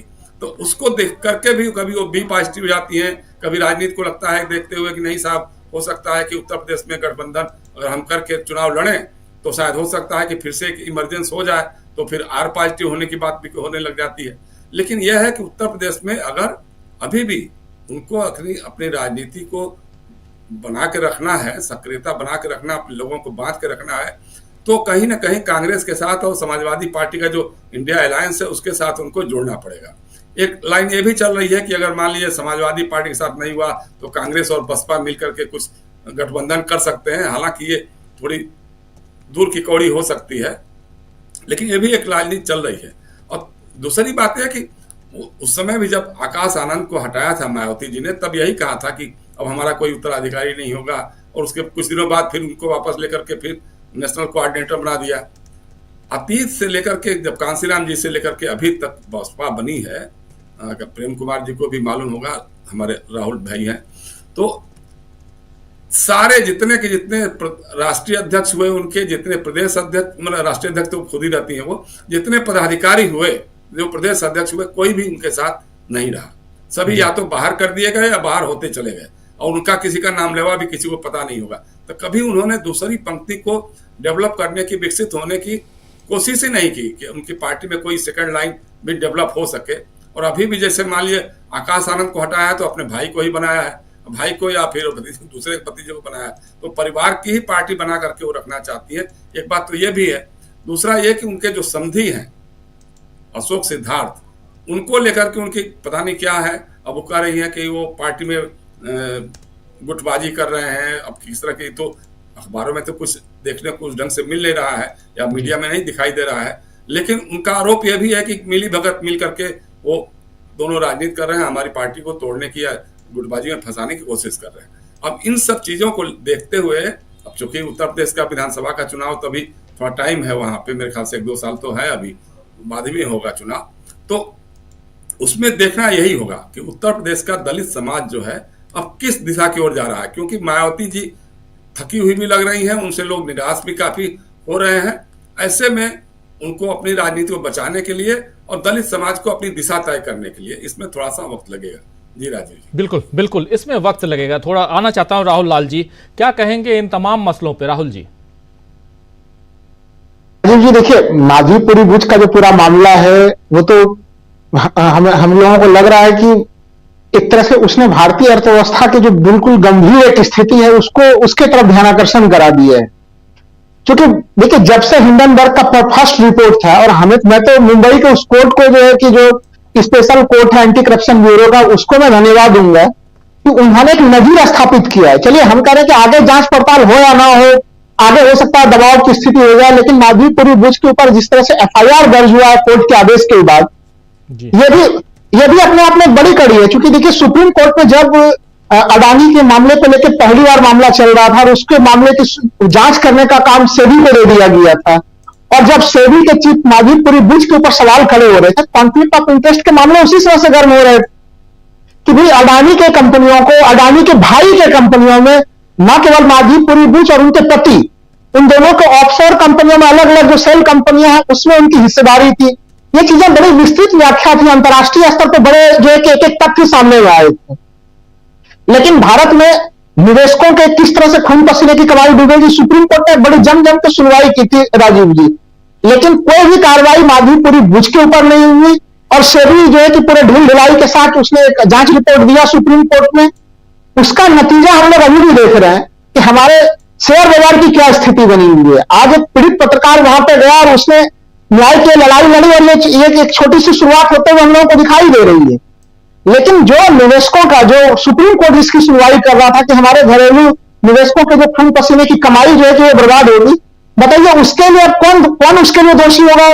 राजीव जी, आज हम लोग देख रहे हैं कि फॉरेन पोर्टफोलियो इन्वेस्टर्स वो लगातार जो है कि पैसे निकाले चले जा रहे हैं। अगर पिछले सितंबर से हम लोग देखें तो वो उनकी निकासी प्रत्येक महीने कभी किसी महीने में 30,000 करोड़ निकाल रहे हैं, किसी महीने में 40,000 करोड़ निकाल रहे हैं, जबकि उनका भारतीय बाजार में उनकी आवक बंद हो गई है। राजीव जी, पिछले वर्ष में फॉरेन पोर्टफोलियो इन्वेस्टर्स केवल 427 करोड़ जो है कि वो भारत में आए हैं, जबकि 2023 में करीबन 1 करोड़ के आसपास जो है कि वो राशि आई हुई थी, लेकिन सोचिए कि आने वाली राशि कितनी कम है और जाने वाली राशि कितनी बड़ी है। मैं केवल एक ही सवाल उठाता हूं भारतीय अर्थव्यवस्था के नियामकों से कि भारत में आखिर फॉरेन पोर्टफोलियो इन्वेस्टर्स क्यों आएंगे? उनको अगर इंडिपेंडेंट अगर उनको दिखेगा कि यहाँ पे आरबीआई की जो नियुक्ति हो रही है गवर्नर की, वो भी सही ढंग से नियुक्ति नहीं हो रही है, अर्थव्यवस्था को जानने वाले लोगों की नहीं हो रही है, उन्हें अगर यह दिखेगा राजीव जी कि जो आरबीआई के जो डिपॉजिट्स हैं उसको भी सरकार जो है कि एनुअल में तो ऐसे उसको सामान्य ढंग से उसकी निकासी कर रही है जैसे कि लग रहा हो कि वो उनके आय का कोई निश्चित साधन हो, जबकि अर्थव्यवस्था में हम लोग मानते हैं कि भाई विपरीत परिस्थितियों में आरबीआई के डिपॉजिट्स का प्रयोग किया जाएगा। अब आरबीआई पहले से घेरे के दायरे में था, सेबी अब दायरे में है, ऐसे स्थिति में फॉरेन इन्वेस्टर्स भारत क्यों आए? तो इसको समझाने का जब, और अगर वो भारत नहीं आएंगे तो हमारे शेयर बाजार में जो उथल पुथल की स्थिति मची हुई है, हम लोगों की अर्थव्यवस्था के तमाम फंडामेंटल्स हिले डुले हुए हैं, उसका जवाब कौन देगा? तो माधवीपुरी पुरुष तो हमारे पूरे अर्थव्यवस्था के ऊपर सवाल खड़ी करने वाली वो जो है कि सेबी की पूरी चेयरपर्सन वो बन चुकी है राजीव जी। तो ये तो राहुल गांधी इस मामले को कितनी शिद्दत के साथ उठाते थे वो हम लोग देख रहे हैं। तो ये तो एक तरह से राहुल गांधी की पहली पुष्टि की स्थिति है। दूसरी पुष्टि की स्थिति की इलेक्शन कमीशन ऑफ इंडिया के ऊपर अगर हम लोग आए, इलेक्शन कमीशन ऑफ इंडिया को लेके वो तमाम चुनाव में हम लोग हरियाणा से लगातार हम लोग देख रहे हैं ये चीज की विपक्ष भी अब सक्रिय हो गया है। क्या हरियाणा के चुनाव के मामले में देखा, झारखंड के चुनाव में या फिर महाराष्ट्र के चुनाव में, बिहार के चुनाव में, झारखंड में विपक्ष की सरकार थी और हम लोग जानते हैं कि चुनाव आयोग की अपनी मशीनरी नहीं होती है, तो वहां पे उस रूप में चुनाव आयोग छेड़छाड़ नहीं कर पाया। नहीं तो बाकी तमाम जगहों पे जो है कि चुनाव आयोग जो है कि वो सफल रहा और विपक्ष और तमाम जो मतदाता वो हाथ पे हाथ धरे रखे बैठे रह गए। तो मतदाता सूची किस तरह से हो और मतदाता सूची में जो गड़बड़ियों का आरोप विपक्ष लगा रहा था उसमें बड़ी गंभीर मामला है कि जो आप एपिक नंबर है वो नंबर आपका बार बार रिपीट हो जा रहा है जी। और इलेक्शन कमीशन का यह तर्क राजीव जी कि भाई वो तो केंद्रीकृत नहीं थी। भाई कंप्यूटर का आविष्कार कोई 2 साल पहले हुआ क्या राजीव जी की केंद्रीकृत प्रणाली नहीं थी? जब से मतदाता सूची बन है तब से जो है कि हमारे यहाँ पे कंप्यूटर है, तमाम तरह के सिस्टम है, ऐसा था नहीं कभी अभी लगातार देश में कंप्यूटर आया हुआ है इसमें। तो जो चुनाव आयोग ने गड़बड़ी स्वीकार तो जरूर की है, लेकिन जो उसके लिए कारण बताए हैं क्या उस कारण को कोई स्वीकार कर सकता है? वो कारण कहीं से स्वीकार्य नहीं है। तो ममता बनर्जी धन्यवाद, बधाई की पात्र है, धन्यवाद की पात्र है वो कि उन्होंने कम से कम पुख्ता सबूतों के साथ इन सारी चीजों को रखा है उन्होंने कि ये गड़बड़ियां हो रही है। तो हमें लग रहा है कि जैसे जैसे चुनाव आगे बढ़ते चले जा रहे हैं, इलेक्शन कमीशन ऑफ इंडिया बहुत ही तथ्यात्मक ढंग से विपक्ष उसे घेरता चला जा रहा है और इस जगह पे भी राहुल गांधी जो चीजें कह रहे थे वो सीधे सीधे अक्षरशः साबित होता हुआ दिख रहा है राजीव जी। बिल्कुल। लेकिन अब सबसे महत्वपूर्ण मामला आता है उत्तर प्रदेश में मायावती जी के मामले को लेके। राजीव जी एक ही चीज मैं कहूंगा, दिसंबर 2023 का समय था जब आकाश आनंद को उत्तराधिकारी घोषित किया गया। मई के बारे में अभी प्रशांत टंडन जी ने बताया कि किस तरह से मई में उन्होंने भारतीय जनता पार्टी के ऊपर हमला किया और उनको जो है कि अपरिपक्व बताकर मायावती जी ने बाहर कर दिया। फिर जून में उन्हें फिर से उत्तराधिकारी घोषित कर दिया। फरवरी के मध्य महीने में 16 फरवरी को उन्होंने उत्तराधिकारी को लेकर 4-5 ट्वीट किए और उससे ही उन्होंने दिखा दिया कि आकाश आनंद के लिए जो है तो दरवाजे बंद हो रहे हैं। और आज उन्होंने स्पष्ट कर दिया कि आकाश आनंद आज की मीटिंग में शामिल भी नहीं हुए, वो इस मीटिंग से पूरे बाहर रहे वो, नंबर 1। और नंबर 2 कि सीधे सीधे मायावती जी ने घोषित कर दिया कि हमारा कोई उत्तराधिकारी नहीं होगा। लेकिन जो मायावती जी ने घोषित किया, जिसके तरफ अभी जयशंकर जी कह रहे थे, जो कारण बताए कि बिल्कुल निजी पारिवारिक कारण बता दिए उसके, उसे कैसे स्वीकार किया जाए? बहुजन समाज पार्टी के पास जो सबसे बड़ा संकट है, आकाश आनंद की युवाओं में जो लोकप्रियता थी, जो अपील थी कम से कम, उसको लेके जो उस पार्टी को सपोर्ट करने वाले जो युवा थे, उसकी भरपाई बहुजन समाज पार्टी कैसे करेगी? अभी तक तो उसके ऊपर ये आरोप तो लग ही रहे थे कि वो भारतीय जनता पार्टी के बी टीम के रूप में काम करती है, लेकिन अब तो उनके आरोप ये लग रहे हैं कि वो तो दलित आंदोलन को ही कुचलने में दिखाई दे रही है, जो अभी इस समय देश में दलितों की सबसे बड़ी नेता के रूप में है। उन्होंने बहुजन समाज पार्टी को पहले तो बीजेपी का बी टीम बना के दलित आंदोलन को खत्म करने वाली नेता के रूप में जो दिखाई दे रही है, वो जो उनके तमाम काम दिखाई दे रहे हैं। ऐसे स्थिति में उत्तर प्रदेश के राजनीति में जो दलित राजनीति में जो स्थान खाली हुआ है, महत्वपूर्ण सवाल यह है कि उस स्थान को कौन भरेगा? क्योंकि कांग्रेस पार्टी की जिस तरह से लोकप्रियता बढ़ी है राहुल गांधी के कारण से, कांग्रेस की तरफ भी वोटर काफी जबरदस्त तौर पर आकर्षित हो रहे हैं। समाजवादी पार्टी में भी काफी गंभीर प्रयास किए हैं। चंद्रशेखर रावण के प्रयास भी गंभीर है, लेकिन अभी उनके पास संगठनात्मक कमी है। और अभी ये बात हम लोग जरूर कह सकते हैं कि उत्तर प्रदेश का जो मतदाता है, जो दलित मतदाता है, वो भारतीय जनता पार्टी की तरफ जाते हुए बिल्कुल दिखाई नहीं दे रहा है। तो वो विपक्ष की तरफ ही, उम्मीदों की तरफ से देख रहा है। अब ये विपक्ष की बड़ी जिम्मेदारी बनती है राजीव जी कि वो उस वैक्यूम को कांग्रेस और समाजवादी पार्टी किस तरह से भरे और कम से कम उन वोटर्स को वो अपने तरफ ही ले, वो उन वोटों को बर्बाद ना होने देंगे। जी जी, बिल्कुल बिल्कुल। अमलेंदु जी, क्या कहेंगे आप? देखिए राजीव जी, निश्चित तौर पे जो दो तीन मसले हैं, दोनों तीनों ही गंभीर मसले हैं। एक तो चुनाव आयोग जो है रंगे हाथों पकड़ा गया है राजीव जी, और उसने स्वीकार कर लिया है कि वो रंगे हाथों पकड़ा गया, क्योंकि ये उसकी स्वीकारोक्ति है जो उसने बयान जारी किया है कि साहब वो एपिक नंबर जो है 2 हो सकते हैं, और एक ही एपिक नंबर 2 राज्यों में हो सकता है, लेकिन वो मतदाता अलग अलग होंगे। भाई यही तो आरोप लगाया जा रहा है कि एपिक नंबर 1 है, उस पर 10 मतदाता हैं। विपक्ष का यही तो आरोप है कि आपने एक ही नंबर पे 10 कार्ड बना दिए, आपने 10 लोगों के आपने वोट बना दिए और अलग अलग राज्यों में बना दिए, और वही सब इधर से उधर घूम रहे हैं। तो आपने उसको स्वीकार कर लिया। दूसरी बात राजीव जी, ये महत्वपूर्ण बात कि जब उन्होंने ममता बनर्जी ने साफ तौर पर कहा कि मैं अगर 26 दिन धरने पर बैठ सकती हूँ तो मैं चुनाव आयोग के सामने भी धरने पर बैठूंगी, और इससे पहले जितने मामले अदालतों में जाते रहे, आप वहां बयानबाजी करते रहे, समय मांगते रहे। नवदीप सिंह सुरजेवाला के केस में भी आपने 3 महीने का समय मांग लिया कि आप नहीं करेंगे। तो यानी आप लगातार लटकाने भटकाने की नीति जो है वो लगातार आप अपनाते रहे। लेकिन जब आपको ये लगने लगा कि अब राजनीतिक दल जो है वो इस पे उतरेंगे कि अब जन आंदोलन खड़ा होगा और जनता चुनाव आयोग के दफ्तर पे हमला कर सकती है, वहां आके धरना प्रदर्शन हो सकता है, तब आप जो है इस बात को कह रहे हैं कि हमने सोशल मीडिया पर कुछ पोस्ट देखी और तब हम इस पर कार्रवाई कर रहे हैं। तो भाई अभी आप क्यों कार्रवाई कर रहे हैं? सोशल मीडिया पे अगर पोस्ट नहीं आती, अगर चुनाव आयोग की बात मान ली जाए, तो इसका मतलब आप कार्रवाई नहीं करते। इसका मतलब इसी तरीके से चुनाव होता रहता और इसी तरीके से एक नंबर पे 100 या 10 या 1,000 या 5,000 वोट बनते रहते। तो ये आप इसको करते रहते।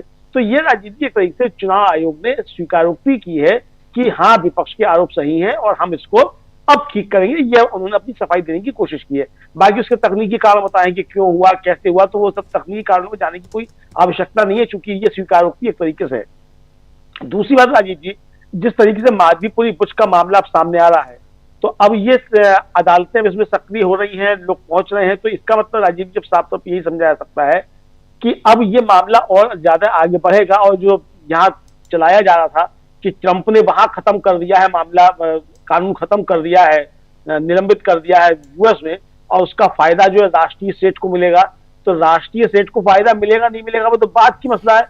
यहाँ भाई क्यों राष्ट्रीय सेठ लपेटे में आ रहा है? अब अदालतें अगर यहाँ भी राष्ट्रीय सेठ की जो पार्टनर रही कामों में माधवीपुरी बुच, उनके खिलाफ अगर आदेश दे रही है कि एफआईआर दर्ज करो, और प्रशांत जी जैसा बता रहे हैं कि एफआईआर दर्ज हो भी चुकी है, तो इसका मतलब राजीव जी यहाँ भी मामले खुलने लगे हैं और लोगों को समझ में आने लगा है, एजेंसियों को भी शायद समझ में आने लगा है कि आज नहीं तो कल जो भी इनको बचाने की कोशिश करेंगे वो भी लपेटे में आएंगे, क्योंकि ये इस तरीके के केसेस राजीव जी कभी खत्म नहीं होते हैं। 10 साल के बाद 20 साल के बाद भी उखड़ के सामने आते हैं कि इसमें किसने किसकी क्या क्या मदद की थी। तो लगता है कि अधिकारियों को भी समझ में आ रहा है कि मामला अब ज्यादा आगे बढ़ता हुआ नजर आ रहा है राजीव जी। तीसरा जो बीएसपी का मसला है राजीव जी, निश्चित तौर पे बीएसपी के मसले में मायावती जी मजबूर हुई हैं कि राहुल गांधी ने जिस तरीके से हमला किया, उसके बाद आकाश आनंद ने जो टिप्पणियां की राहुल गांधी को लेकर, बहन जी को समझ में आया कि अब अगर राहुल गांधी पर हमले किए जाते हैं तो जो अभी तक आरोप लग रहा था कि आप बी टीम है, तो वो आप एकदम उसको साबित कर देंगे कि हाँ वास्तव में आप बी टीम है, और राहुल गांधी पे जो हमले बीजेपी नहीं कर पा रही है वो हमले बीएसपी की तरफ से आ रहे हैं। तो शायद बहन जी को समझ में आया है कि ये समय राहुल गांधी से लड़ने का बिल्कुल भी नहीं है, क्योंकि अगर राहुल गांधी से लड़ने की बीएसपी कोशिश करेगी तो बीएसपी खुद अपने पैरों पर कुल्हाड़ी मारेगी। ये बात उनको समझ में आई है, और आकाश आनंद को शायद इसकी सजा राजीव जी दी है फिलहाल। तो उन्होंने पहले किसी भी बात की सजा दी है, फिलहाल जो सजा दी है वो इसी बात की सजा दी है कि तुम तो बिल्कुल सत्यानाश करने पे तुले हुए अपनी जवानी के चक्कर में, बाहें चढ़ाने के चक्कर में। जी राजीव जी।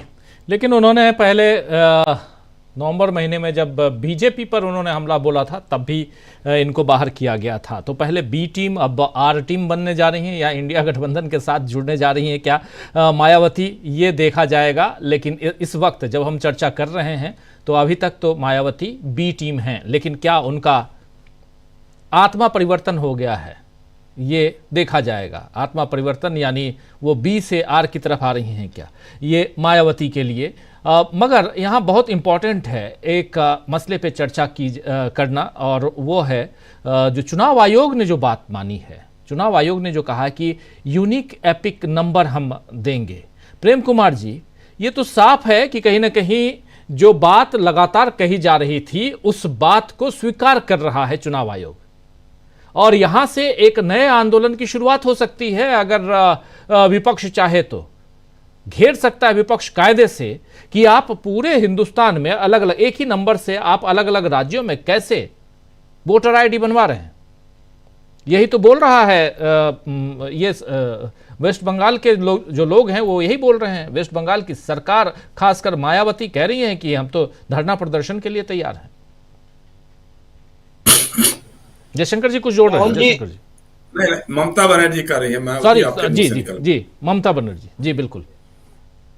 देखिए राहुल जी, राजीव जी, देखिए आज ऐसे ही हो रहा है, आज ऐसे ही हो रहा है। होता रहना चाहिए बीच बीच में, कभी कभी होली नजदीक है। होली करीब है। राजीव जी देखिए, हो क्या रहा है कि कई एक सवाल अब चुनाव आयोग की स्वीकारोक्ति के बाद बहुत गंभीरता से उठ रहे हैं, और ये सवाल जितनी तेजी से उठेंगे, बनेंगे और इसके गिर्द राजनीति मजबूत होगी, उतना ही ज्यादा डेमोक्रेसी बचाने का आंदोलन स्ट्रांग होगा। अब क्या है कि बहुत सवाल जो अपोजिशन उठाता रहा कि भाई टर्न आउट बढ़ क्यों जाता है, टर्न आउट बताते क्यों नहीं हो। लोकसभा चुनाव में 11 दिन के बाद में टर्न आउट बताया गया था, पहले दूसरे चरण का जब आप देखेंगे, क्यों ऐसा हुआ। या फिर लोकसभा चुनाव में जो आखिरी चरण का जो टर्न आउट बताया गया था वो तो चुनाव नतीजे के बाद बताया गया था। चुनाव नतीजे आ गए, देश में बैसाखी की सरकार बन गई, अब आखिरी चरण का टर्न आउट 6 जून को बताया गया था। तो ये जो सारे सवाल थे, फिर हरियाणा का चुनाव हुआ, उसमें ईवीएम 99% रिचार्ज, वहां मतलब बैलेट पेपर में 74 सीटों पर कांग्रेस जीत रही थी, और ईवीएम खुला तो बीजेपी की सरकार बन गई, अप्रत्याशित रूप से बनी, किसी को विश्वास नहीं था। तो अविश्वसनीय तरीके से जो नतीजे आ रहे हैं, या फिर आप देखेंगे दिल्ली का जो चुनाव हुआ, वहां पहले से अरविंद केजरीवाल बता रहे थे कि देखो वोटर डिलीशन और वोटर एडिशन, तो ये नए नए फैक्टर्स जो पैदा हो रहे थे और चुनाव आयोग उस पर अपनी आंख मूंदे हुए बैठा था। तो ये पहली स्वीकारोक्ति है, और इस स्वीकारोक्ति से ये पता चलता है कि बीते जितने चुनाव हुए हैं, उस पर जितने प्रश्न उठे हैं, वो सब के सब वाजिब हो सकते हैं। वाजिब हो सकते हैं मतलब ये चुनाव मान्य नहीं होने चाहिए। ये थोड़ा सा हम जब लड़ाई बढ़ेगी, बात बढ़ेगी, तो वहां तक बात जाएगी, वो मैं कह रहा हूं। इसके अलावा आप एक बात देखिए, जो घटनाएं अभी घट रही हैं, उन घटनाओं से राहुल गांधी की क्रेडिबिलिटी को एक नए स्तर पर वो स्थापित हो रही। राहुल गांधी को आमतौर पर लोग मान रहे थे कि ये जो बोलते हैं दिल से बोलते हैं, सच बोलते हैं, झूठ नहीं बोलते हैं, जो आवाज उठाते हैं वो व्हिसल ब्लोअर की तरह आवाज उठाते हैं, वो आवाज मजबूत होती है। ये सारी बातें लगातार सच होती चली गई हैं। तो ये क्रेडिबिलिटी फैक्टर जब राहुल गांधी का स्ट्रांग हो रहा है, तो इसका असर, वो अभी हम लोग चर्चा कर रहे थे ना, BR फैक्टर, तो जो B+ वाले थे वो R+ होने लगे हैं, ये वहां तक जा रहा है। अब यहाँ आप कह रहे हैं, या किसी को भी ये होगा कि भाई थोड़ी मायावती जी R+ हो रहे हैं, ये अभी कैसे कह दिया जाए। लेकिन ये हम तब देखेंगे जब उधर से भी रेस्पॉन्स होगा पॉजिटिवली। जिस तरीके से आनंद कुमार पर एक्शन हुआ है, उदित राज पर भी एक्शन होना जरूरी है। अगर उदित राज पर एक्शन कांग्रेस ने कर दिया तो समझिए कि R+ फैक्टर जिंदा है या और मजबूत होने जा रहा है। ये हाई लेवल अंडरस्टैंडिंग है, ये हम लोग विश्लेषण करते देखेंगे। हम बोल रहे हैं ना, अगर उदित राज आवाज आपकी क्लियर नहीं है, थोड़ा सा मुझे लग रहा है कि या तो आगे आ जाइए, क्योंकि जी जी तो ये हम कह रहे हैं कि अगर उदित राज जी पर एक्शन हो गया तो आप समझिए कि आर पॉजिटिव वाला जो फैक्टर दिख रहा है वो सही मायने में उसी दिशा में राजनीति जा रही है। और ये वो राजनीति है जो राहुल गांधी बिल्डअप कर रहे हैं बहुत लंबे समय से। आवाज की दिक्कत हो रही है लगता है। आवाज आपकी थोड़ी बीच बीच में थोड़ी आवाज ब्रेक तो नहीं हो रही, लेकिन डाउन हो रही है। मैं मोबाइल से जी जी नहीं आ रहा, क्यों कम हो रहा है, लेकिन जल्दी से ही मैं अपनी बात जी कि ये राहुल गांधी की क्रेडिबिलिटी का फैक्टर जो है बहुत स्ट्रांग हुआ है। उसके बाद राजनीति बदल रही है और आने वाले समय में आपको ये राजनीति इसी दिशा में ध्रुवीकृत होते हुए दिखेंगी। चलिए मैं अपनी जी थोड़ा सा दोबारा जुड़ जाइए। तो बहुत इंपॉर्टेंट बात आप कह रहे थे, मैं चाहता हूं कि दोबारा आपके पास आऊंगा इन मसलों के, इन बातों के साथ। प्रशांत टंडन जी, जरा आपसे समझना चाहता हूं, खासकर देखिए इलेक्शन कमीशन एक बहुत बड़ा यहां मामला है जिसकी लड़ाई आने वाले समय में शायद और मजबूती के साथ विपक्ष लड़े, ये साफ दिखता है।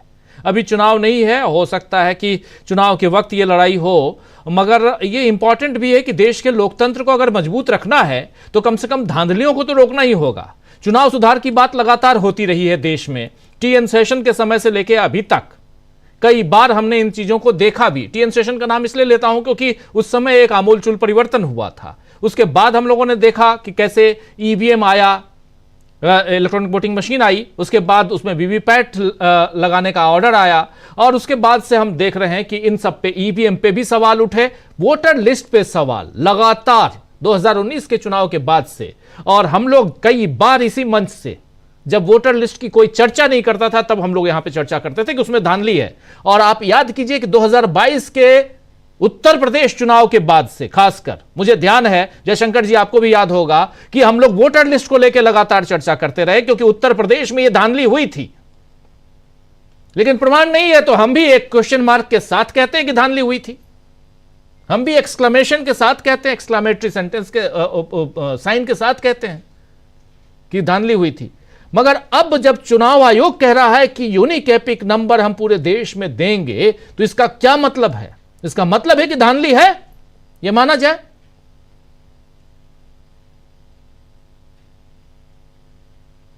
अनम्यूट कीजिए प्लीज। हाँ जी, इलेक्शन कमीशन ने अगर ये स्वीकार किया है कि वोटर आईडी नंबर यूनिक नहीं है, तो ये बहुत बड़ा घोटाला है और अपराध है।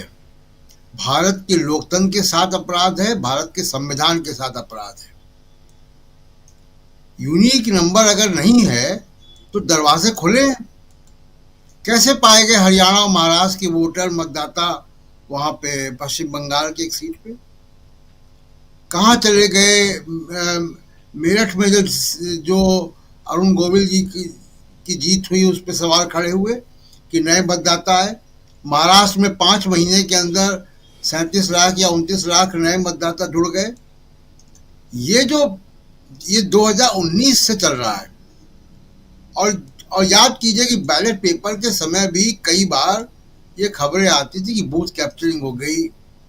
वो कौन लोग थे जो बूथ कैप्चरिंग करते थे? कोई अपराधी किस्म के कैंडिडेट होते थे, कोई दबंग है, वो 2, 4, 6 बूथ पे, 10 बूथ पे गुंडागर्दी करते थे, जिसमें कई बार रीपोलिंग भी होती थी।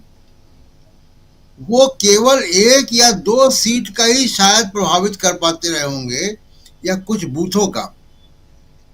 अब जो धांधली हो रही है वो डेटा के हिसाब से हो रही है, वो पूरे देश में हो रही है, पूरे राज्य के और देश के चुनाव परिणाम को एक तरफ ले जा रही है।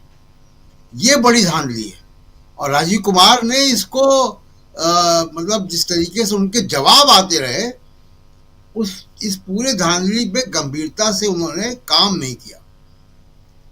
और जिस तरीके से काम नहीं किया और जिस तरीके से वो प्रतिक्रिया देते रहे विपक्षी नेताओं को, उससे लगता था कि उनके भी हाथ साफ नहीं है, उनका भी दामन जो है इसमें साफ नहीं है। कल को अगर कोई बड़ी धांधली इसमें सामने आती है, इसमें ऑर्डर होते हैं, कुछ होते हैं, तो राजीव कुमार के ऊपर भी आपराधिक मुकदमा बनता है। ये बहुत गंभीर मामला है कि मतदाता सूची को पूरी तरीके से मतदाता सूची पे सवाल खड़े हुए हैं, पूरे देश की मतदाता सूची पे। अब ये ठीक कैसे हो करोड़ों की मतदाता सूची?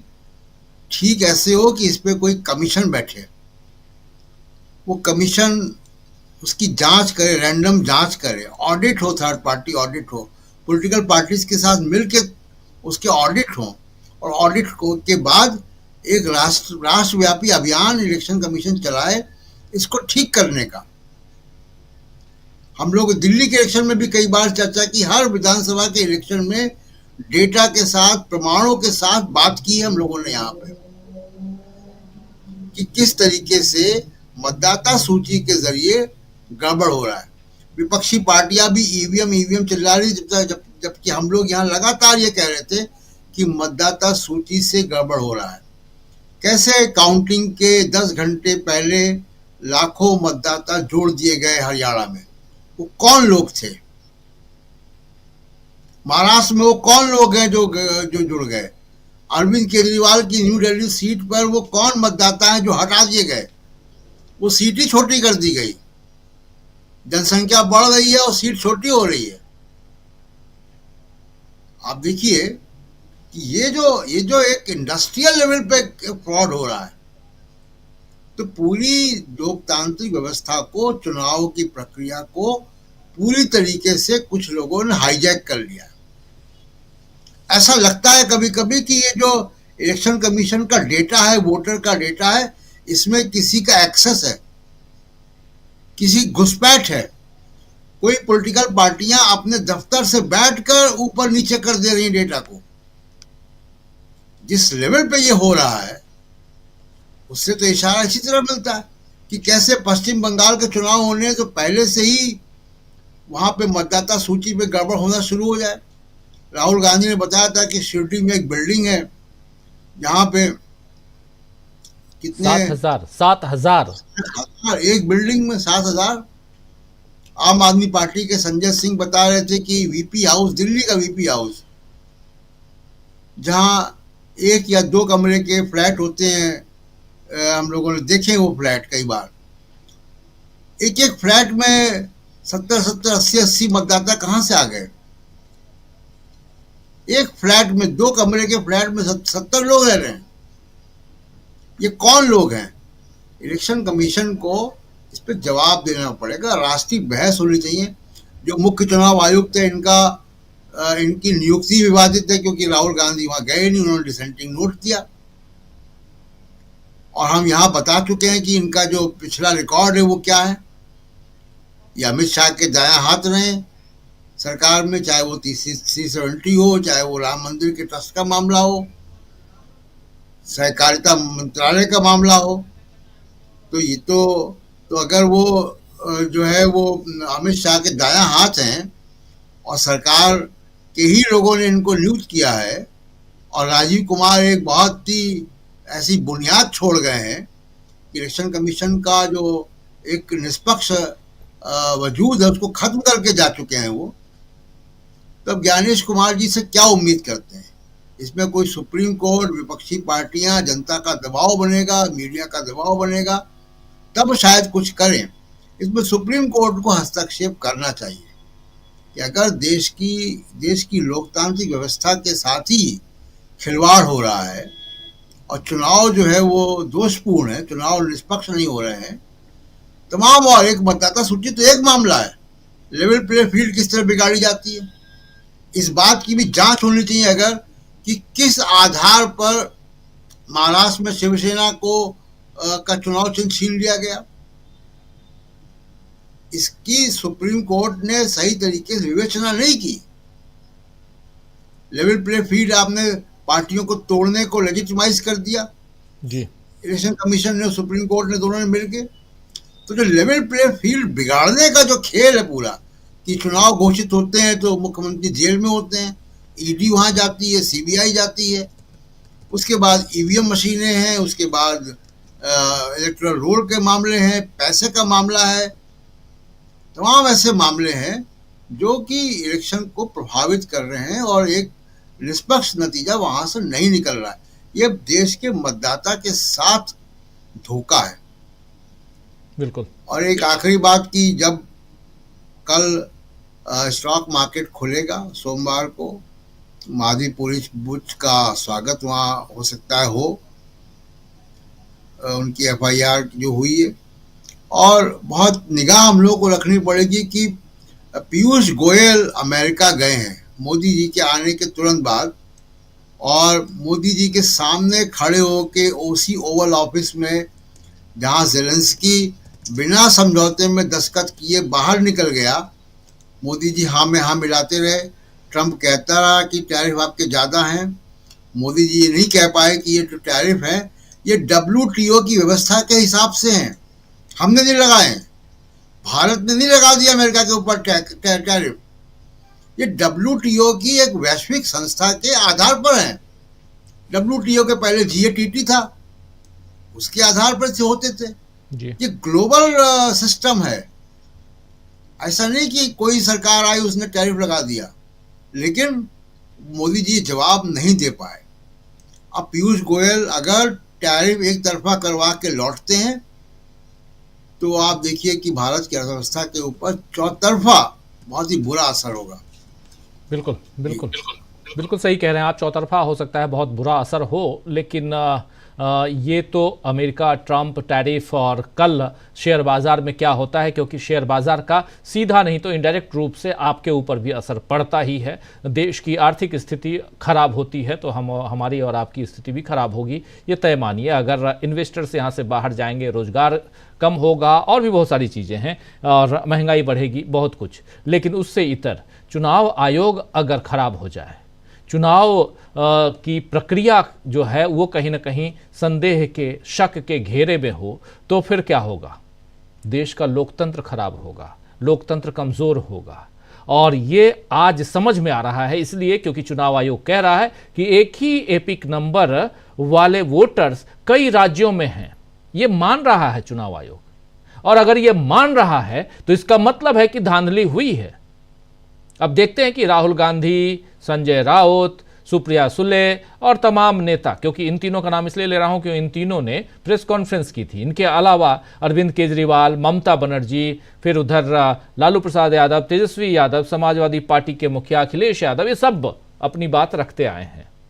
क्या फिर से इस मसले पे आगे बात बढ़ेगी? बड़ा एक सवाल है। ज़रा जल्दी से आना चाहता हूँ जयशंकर जी आपके पास, फिर प्रेम कुमार जी के पास भी आना है मुझे, और राहुल लाल जी भी हैं, अमलेंदु जी भी हैं। जयशंकर जी। नहीं, बिल्कुल। देखिए, पहली बात तो यह है कि चुनाव आयोग को ट्रांसपेरेंट होना होगा। अपनी जो मतदाता सूची से लेकर के मतदान और मतगणना तक ट्रांसपेरेंसी उसको दिखानी पड़ेगी। और इस मामले में तो सीधा, जैसे मैंने कहा ना, कि सीधा फंसा हुआ दिखाई दे रहा है वो, कि भाई कहीं ना कहीं तो गड़बड़ झाला है।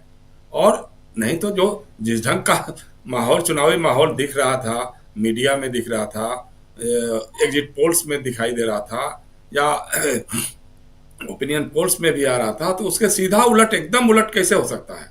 हरियाणा का चुनाव जिस तरह से हम लोगों ने देखा था, जिस तरह से महाराष्ट्र के चुनाव के बारे में भी जो सत्ता से रिपोर्टें आ रही थी, तो उसके उलट नतीजे आए। इसका मतलब कहीं ना कहीं कुछ तो गड़बड़ झाला था। और लेकिन देखिए, मेरा शुरू से ही मानना रहा राजीव जी, इसमें राजनीतिक दलों को भी प्रोएक्टिव होना पड़ेगा। मतदाता सूची जब बनती है उस समय से लेकर के मतदान की प्रक्रिया होती है और मतगणना, ये बार बार हम कितनी बार इसी मंच पे बोल चुके हैं। अब आप देखिए, उत्तर प्रदेश की बात आप कर रहे थे विधानसभा के, उसके बारे में भी मैंने यहाँ कहा था। मुरादाबाद एक विधानसभा सीट है जहां से परिसीमन के नाम पे 15-20 हजार जो मतदाता थे, अल्पसंख्यक मतदाता थे शहर के, उनको ग्रामीण में ट्रांसफर कर दिया। तो ठीक है, इधर से करके उधर कर दिया, कोई बात नहीं है। पता लगा कि ग्रामीण में जो समाजवादी पार्टी का उम्मीदवार जीतता था, उसकी जीत का अंतर और बढ़ गया और ज्यादा मतों से जीत गया। लेकिन मुरादाबाद की सीट जो कम अंतर से जीतते थे, वो मुरादाबाद में बीजेपी का उम्मीदवार जीत गया। शहर की सीट समाजवादी पार्टी हार गई हो, भारतीय जनता पार्टी का उम्मीदवार जीत गया।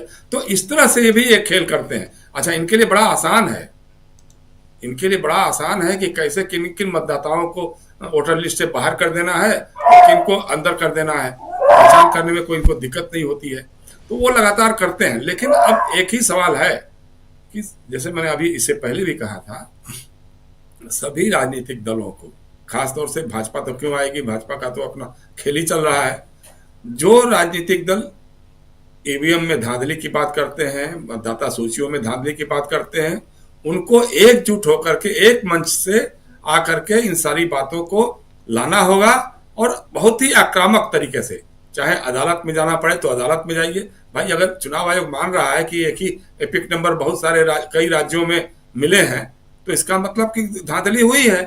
तो धांधली हुई है तो उसका क्या होगा, उसका नतीजों पे क्या असर पड़ा। जैसे कोई सीट अगर 100 के कम अंतर से हार गए, कोई जीत गए, या कोई 200, 500, 1000 वोटों के अंतर से हार गए, जीत गए, तो उसमें इन एपिक नंबरों का के वोटर्स का रोल क्या रहा होगा। अब ये सारी बातें तो आएंगी।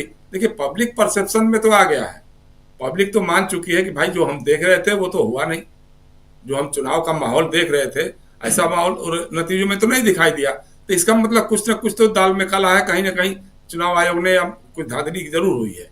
लेकिन अब उस धांधली को लेकर के अब ठीक है, ममता बनर्जी ने प्रोएक्टिव रोल अपनाया है, उनकी पार्टी के लोगों ने किया है, यही काम बिहार में भी करना चाहिए लोगों को। अभी बिहार में भी चुनाव होने वाला है, उत्तर प्रदेश में भी साल 2 साल बाद वहां पर भी चुनाव है, या जहां नहीं चुनाव है वहां पर भी, चूंकि चुनाव आयोग का काम तो सतत प्रक्रिया है ना, वोटर लिस्ट बनाने से लेकर के सारी प्रक्रिया जो करते हैं वो, तो उसमें शुरू से ही बहुत प्रोएक्टिव रोल लेकर के, और जो आए हैं सबूत जो मिले हैं उन सबूतों को लेकर के मुझे लगता है कि एक तो अदालत में भी जाना चाहिए और सड़कों पे एक अभियान चलाना चाहिए, बाकायदे पूरी तरह से अभियान चलाना चाहिए और कहना चाहिए कि भाई चुनाव आयोग तुम बताओ कि अगर ये एपिक नंबर कई राज्यों में मिले हैं तो उसका नतीजों पे क्या असर रहा है, उसका एनालिसिस करके बताओ, और फिर नतीजों को प्रभावित किया है अगर, तो उसका क्या निराकरण क्या है। क्योंकि जब रिजल्ट घोषित हो जाता है तो उसके बाद तो चुनाव आयोग अपना हाथ खड़ा कर देता है, तब तो आप जाके आप हाई कोर्ट में रिट दाखिल करिएगा और रिट की सुनवाई होते होते अगला चुनाव हो जाएगा। जब तक रिट पे फैसला आएगा, बहुत कम मामले होते हैं जो अगले चुनाव से पहले जिसमें फैसले हो जाते हैं। तो ये सारी चीजें हैं, इन पे कहीं ना कहीं हमको लग रहा है कि चुनाव आयोग आज कटघरे में है। राजीव कुमार, जैसे मैंने पहले भी कहा, उसी को बाद में प्रशांत जी ने भी कहा था, राजीव कुमार को भी कटघरे में आना पड़ेगा। जो जो शायरी वहां अदालत में जाकर के सुनाइए आप, सुप्रीम कोर्ट में जहां भी है, वो जो घटिया शायरी आप सुनाते हैं वो शायरी से काम नहीं चलेगा। आपको बताना पड़ेगा कि आपने किस तरह से मिली भगत करके एक पार्टी को चुनाव जिताया और एक पार्टी को चुनाव हरवाया। इसमें तो कहीं आप बच नहीं सकते हैं। लेकिन वही है कि उसके लिए अपोजिशन को एकजुट होना पड़ेगा, आक्रामक होना पड़ेगा, प्रोएक्टिव भी होना पड़ेगा। जी राजीव जी। जी प्रेम कुमार जी, आप अपनी बात प्लीज पूरी कीजिए। उसमें बहुत कुछ आप बता रहे थे, बहुत महत्वपूर्ण बातें आप रख रहे थे। जी शुक्रिया एक बार फिर। राजीव जी देखिए, हम बात कर रहे थे कि राहुल गांधी जो पॉलिटिक्स कर रहे हैं उनकी क्रेडिबिलिटी इन खुलासों से मजबूत हुई। चाहे बुश के खिलाफ में केस दर्ज हो, चाहे चुनाव आयोग स्वीकार कर रहा हो अपनी गलती, इन घटनाओं से राहुल गांधी की क्रेडिबिलिटी सामने आई है, क्योंकि राहुल गांधी ने लगातार इन बातों को जनता के सामने रखा है और विश्वास दिलाने की कोशिश की है। ये एक महत्वपूर्ण बात है।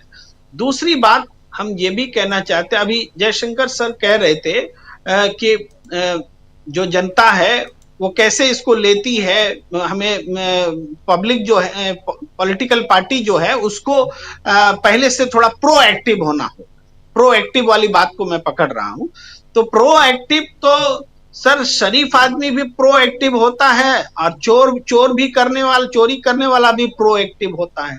जब चोरी करने वाला प्रोएक्टिव होता है तो शरीफ आदमी को फ्रस्ट्रेशन दे करके जाता है, वो सक्सेस हो जाता है।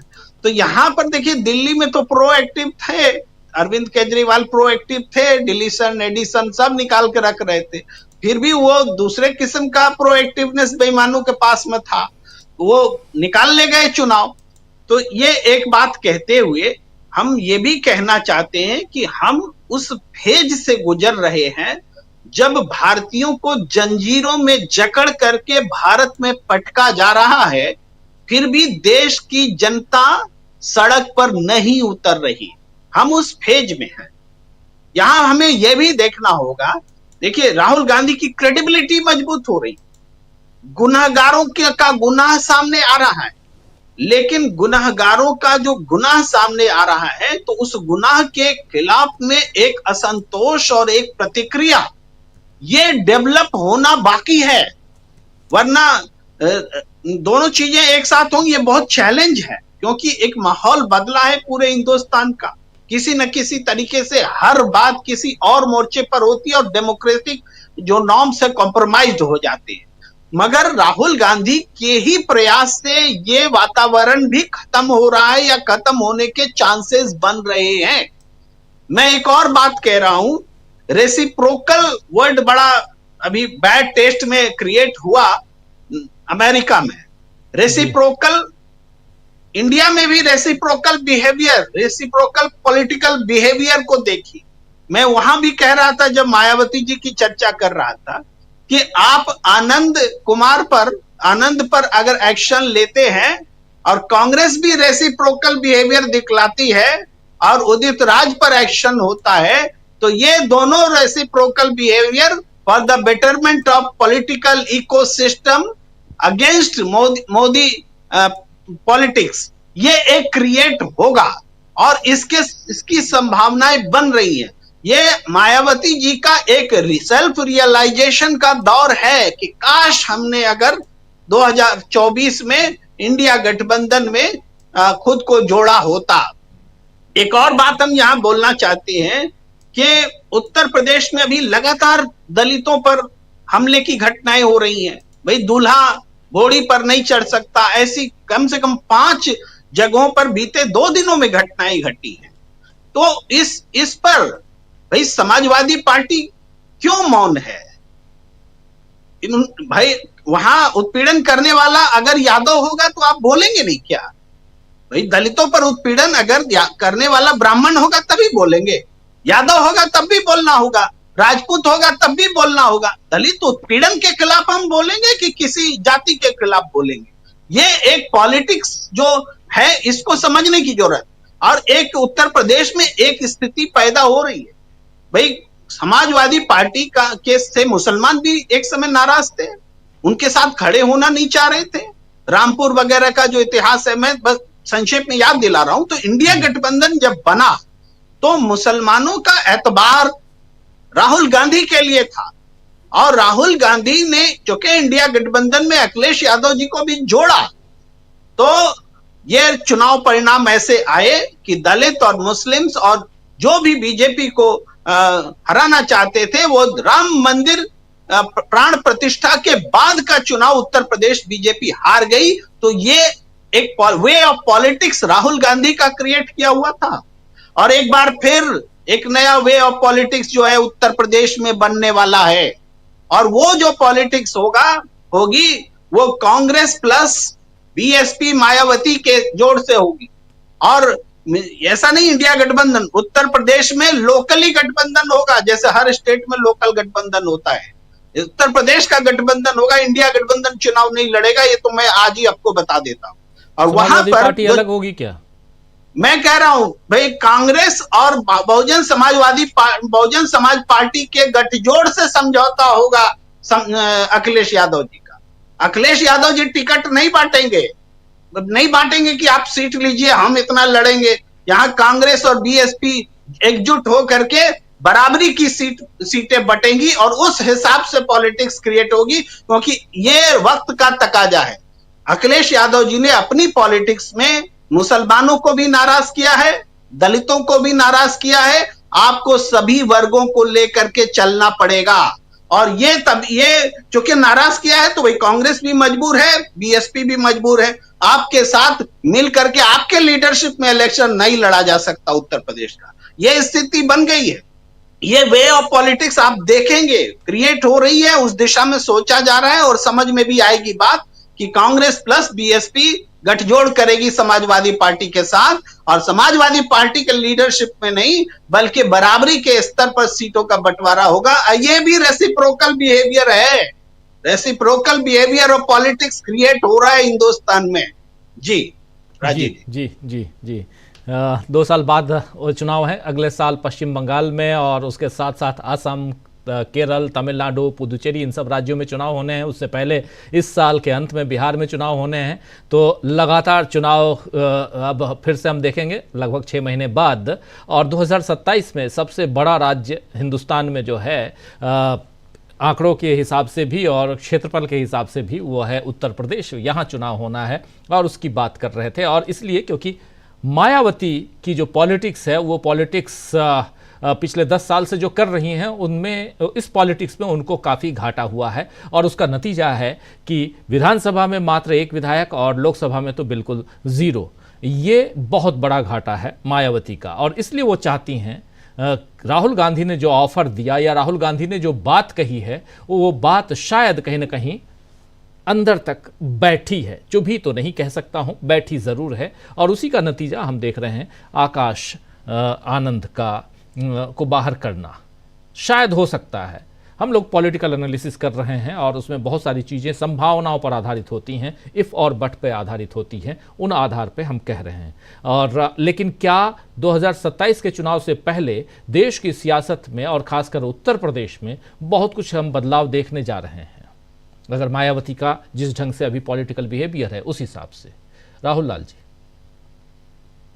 राजीव जी देखिए, जो मायावती जी का पॉलिटिकल बिहेवियर अभी जो दिखाई दे रहा है हम लोगों को, उसमें देखिए ये तो है कि वो अभी अस्तित्व के लिए संकट की स्थिति में है, अपने अस्तित्व के लिए संघर्ष करते हुए नजर आ रही है। क्योंकि अगर हम लोग चुनाव दर चुनाव देखें कि 2012 से जो उनका संघर्ष जारी है, केवल अगर लोकसभा चुनाव 2019 को छोड़ दें हम लोग, क्योंकि उस समय वो सीधे सीधे समाजवादी पार्टी के साथ गठबंधन में थी और लोकसभा में उन्हें 10 सीटें मिली। लेकिन अगर उस चुनाव को छोड़ दें 2019 के लोकसभा चुनाव को, तो उनका वोट प्रतिशत भी गिरते चला हुआ गया है। और एक उत्तर प्रदेश की बड़ी पार्टी वो जो है कि वो सिंगल डिजिट वाली पार्टी बन चुकी है। तो कांग्रेस पार्टी का वोट प्रतिशत आज बहुजन समाज पार्टी से जो है कि ऊपर वोट प्रतिशत है आज, ठीक उसी के थोड़ा सा ही ऊपर है, लेकिन उस जगह पे खड़ा है उत्तर प्रदेश में। तो ये जो स्थिति है, ये बात तो सही है कि उत्तर प्रदेश में इस समय जो राहुल गांधी की जो अपील है, वो अपील का प्रभाव काफी जबरदस्त है। वो अल्पसंख्यक वर्ग में तो है ही, वो अन्य पिछड़ा वर्ग में तो है ही, लेकिन उसके साथ ही साथ दलित मतदाताओं में भी, क्योंकि दलितों को ये चीज दिखाई दे रहा है कि संविधान अगर संकट में होता है, संवैधानिक संस्थाएं अगर संकट में होती है, तो वो उस मामले को अगर कोई भीमराव अम्बेडकर के मामले के लिए अगर कोई वास्तव में जमीन के ऊपर संघर्ष करते हुए उन्हें दिखाई दे रहा है, तो वो कांग्रेस पार्टी है। तो 2024 के लोकसभा चुनाव में उत्तर प्रदेश में हम लोगों ने पाया भी कि एक बड़ा मुश्किल चीज कहा जा रहा था कि दलित मतदाता किस तरह से इंडिया अलायंस की तरफ आएंगे, लेकिन वो बहुत आसानी से जो है कि वो इंडिया अलायंस की तरफ दलित मतदाता गए। तो वो अब इस स्थिति में अगर गठबंधन के में अगर इंडिया यहां पे उत्तर प्रदेश में गठबंधन बने 2027 में, जिसमें मायावती जी भी शामिल हो, कांग्रेस भी हो और समाजवादी पार्टी भी हो, तो ये स्थिति तो काफी एक सुदृढ़ स्थिति होगी। लेकिन एक चीज हम लोगों को ध्यान में रखना पड़ेगा कि क्या मायावती जी ये निर्णय लेंगी, और अभी भी वो जब वो निर्णय लेती है तो कई तरह के किंतु परंतु दिखाई देते हैं राजीव जी। वो उसमें किंतु परंतु में हम लोग चर्चा कर चुके हैं, ईडी की भी, सीबीआई की भी, इनकम टैक्स की भी। वो एक रैली भी जब आक्रामक ढंग से अगर कोई एक तरह से चुनाव प्रचार करने से भी हम लोगों ने देखा कि उपचुनाव में बची, कई जगह पर उपचुनाव में उन्हें चुनाव प्रचार करने के लिए जाना था राजीव जी अभी, लेकिन लास्ट टाइम में फिर उन्होंने वहां पर भी कैंसिल कर दिया।